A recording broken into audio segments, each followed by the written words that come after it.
안녕하세요. 자양교회 이준하 목사입니다. 이번 2021년도 하반기 양육에서 다시 뵙게 되어서 너무나 반갑습니다. 저와 함께하는 이번 양육 시간에는 종교 개혁이라는 역사적 사건에 대해서 둘러보며 알아보겠습니다. 앞으로 함께하는 시간을 통해 종교 개혁에 대해서 알게 되는 것뿐만 아니라 종교 개혁의 주된 주제와 정신을 통해 우리의 신앙과 믿음에도 큰 은혜와 도전이 있기를 소망합니다. 우리가 둘러볼 종교 개혁은요, 16세기에서 17세기 유럽에서 로마 가톨릭 교회의 쇄신을 요구하며 등장했던 개혁 운동입니다. 오랜 시간 유럽의 종교로서 자리하며 기득권화 되어 갔던 로마 가톨릭은 신앙의 본질과 종교적인 여러 면에서 부패했습니다.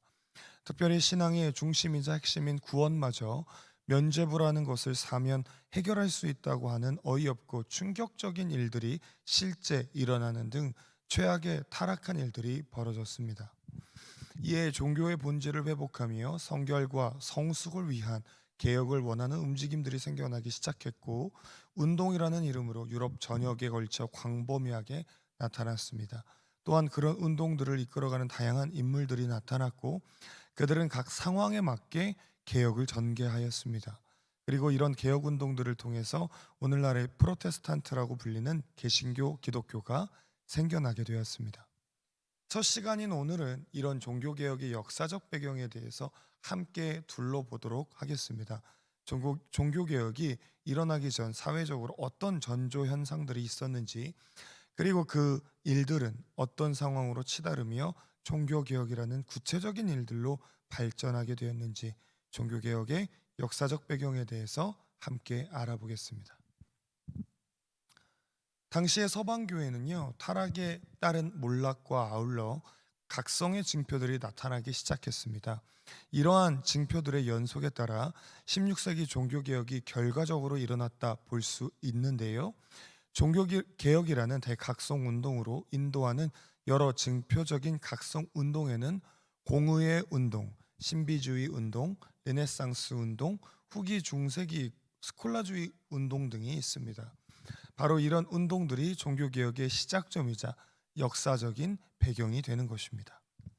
그래서 먼저 공의의 운동에 대해서 알아보도록 하겠습니다. 공의의 운동은요, 교회의 대분열을 치유하기 위해서 나타났습니다. 1379년 교황 그레고리 11세가 죽은 뒤에 로마에서 우르반 6세가 뒤를 이어 교황으로 즉위하였습니다. 그러나 아비뇽이라는 지역에서는 클레멘스 7세가 교황으로 즉위하게 되었는데요. 이들은 각기 즉위하여 각자 대립하게 되었습니다. 이 두 교황에게 여러 국가가 함께하며 힘을 실었는데요. 독일과 영국 등은 로마의 교황을 지지했고, 프랑스, 스코틀랜드, 아일랜드, 포르투갈 같은 나라들은 아비뇽의 교황을 지지하였습니다. 이런 이유로 국가적인 교회의 분열 현상이 나타나기 시작했고, 결국 대분열이라는 상황으로 치달았습니다. 공의의 운동은 이런 교회의 대분열을 치유하기 위해 일어났습니다.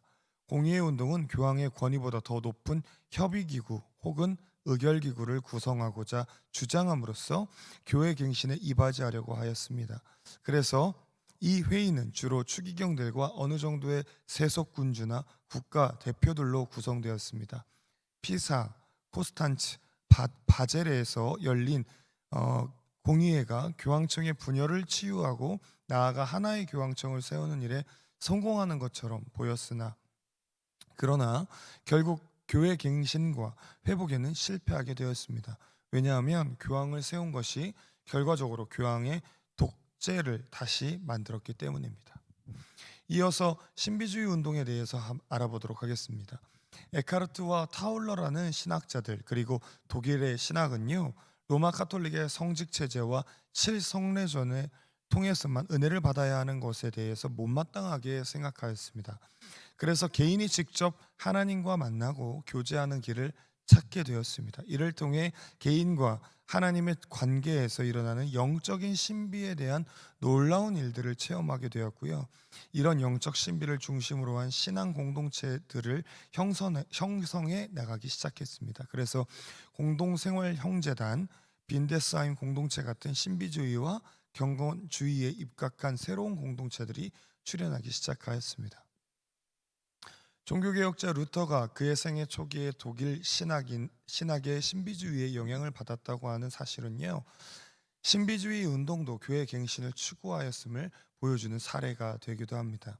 이런 신비주의 운동은 중세기 말에 유럽 도처에서 일어났는데요.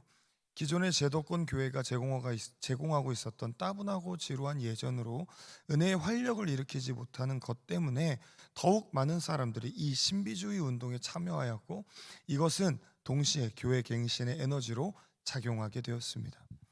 당시 로마 가톨릭의 신학적, 제도적, 성례적, 법적 객관주의가 새롭게 부상하는 신비주의자들의 주관주의와 충돌하는 과정에서 당시 여러 종교개혁자들은 올바른 객관주의와 올바른 주관주의를 찾게 되었습니다. 이를 통해 종교개혁은 성서주의적 객관주의가 아닌 성서 안에 있는 복음의 객관성과 이 복음에 대한 구원론적 신앙이라는 주관적 확신을 확보하게 되었습니다. 그래서 종교개혁자들은 어떤 객관주의나 어떤 주관주의가 아닌 이 모든 것을 성숙하게 뛰어넘어 개혁을 이루어낸 것입니다. 다음으로 르네상스 인문주의 운동에 대해서 좀 알아보도록 하겠습니다.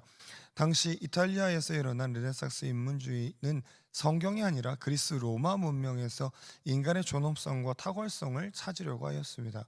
르네상스는 중세기 교회의 신학이 오히려 그리스 로마 문화를 왜곡시켰고, 따라서 인간의 고귀함을 실추시켰다고 주장하였습니다. 즉, 르네상스는 근원으로 돌아가라라는 모토를 가지고 인간 회복 운동, 나아가 교회 갱신 운동을 펼쳤습니다. 이 운동이 알프스를 넘어 유럽으로 넘어오게 되면서 성경과 고대 교부로 돌아가자는 모토로 변하여 종교개혁 운동에 기여하게 됩니다. 당시 종교개혁자들 중 루터를 제외한 멜랑이톤, 쯔빙글리, 칼빈 등 대부분은 모두 르네상스 인문주의 교육을 받은 사람들이었습니다.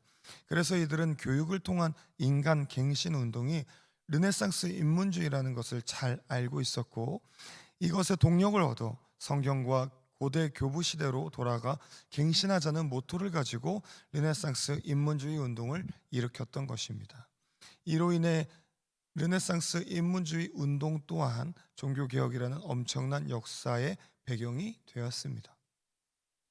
마지막으로 후기 스콜라주의 운동에 대해서 알아보겠습니다. 영국의 신학자 오캄과 독일의 신학자 비엘, 그리고 프랑스의 신학자 다이 등이 후기 스콜라주의 신학자들의 대표격이었는데요. 이들은 이성만을 내세우는 중세의 신학자들을 비판하고 양심과 의지를 강조하는 신학을 지향하면서 교회의 도덕적 갱신과 신앙에 호소하였습니다. 그래서 루터는 스콜라주의 신학자인 비엘의 신학을 비판하면서 자신의 종교개혁 신학을 잘 만들어갈 수 있게 되었고요. 나아가 세상에 제시하게 되었습니다. 어떤 면에서는 종교개혁이 이 땅에 출현하게 도와준 신학이라고도 볼 수 있겠습니다.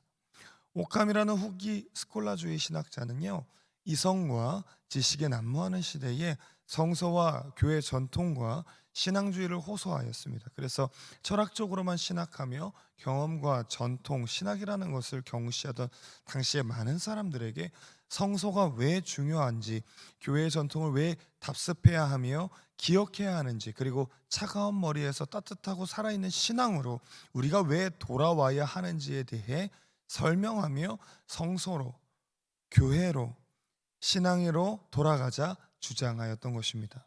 이런 후기 스콜라주의 신학은 종교개혁의 가치 중 하나인 오직 말씀으로라는 가치를 더욱 부각시키며 종교개혁에 기여하였습니다. 이렇게 하여서 종교개혁이라는 역사적 사건이 있을 수 있도록 한 4가지 역사적 배경과 전조에 대해서 간단히 알아보았습니다. 공예운동, 신비주의 운동, 르네상스 운동, 후기 중세기 스콜라주의 운동 등 종교개혁은 당시 유럽 전역에서 로마 카톨릭의 타락과 몰락으로 인해 나타나던 교회와 신앙의 문제들을 다양한 곳에서 다양한 방법으로 사건화하였습니다. 그래서 종교개혁이라는 거대한 사건에 일조하였으며, 이러한 역사적 사건의 연속의 결과로 종교개혁이 일어나게 된 것입니다. 바라기는 함께 나눈 이 시간을 통해서 종교 개혁에 대해 알아가는 것뿐만 아니라 우리의 신앙과 삶도 하나님과 함께 만들어가는 신앙적인 여러 사건들을 통해서 더욱 풍요롭게 되고, 이와 같은 신앙적 사건들의 연속에서 성숙이라는 열매와 성장이라는 은혜가 날마다 새롭게 맺어지는 갱신되는 결과가 있기를 주님의 이름으로 축복합니다. 저는 다음 주에 종교개혁의 종류에 대해서 여러분들과 함께 다시 나누도록 하겠습니다. 지금까지 함께해 주셔서 감사하고요. 한 주 동안 건강하시고 행복하시길 바라며 저는 다음 주에 뵙겠습니다. 감사합니다.